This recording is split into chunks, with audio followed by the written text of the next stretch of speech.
ఈతమాను ఇల్లు కాదు, తాటిమాను తావు కాదు. ఈతమాను ఇల్లు కాదు, తాటిమాను తావు కాదు. తగిలినోడు మొగుడు కాదు, తగరము బంగారు కాదు.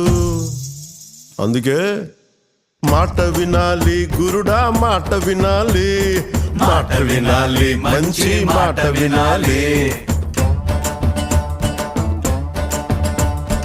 ఆకులేని అడవిలోన అరే మేకలన్నీ మేయవచ్చు. సద్దులేని కోనలోన కొండ చర్య కులావచ్చు. మాట దాటిపోతే మర్మము తెలియకపోతే, మాట దాటిపోతే మర్మము తెలియకపోతే, పొగరుబోతు తగురుపోయి కొండను తాకినట్టు. అందుకే మాట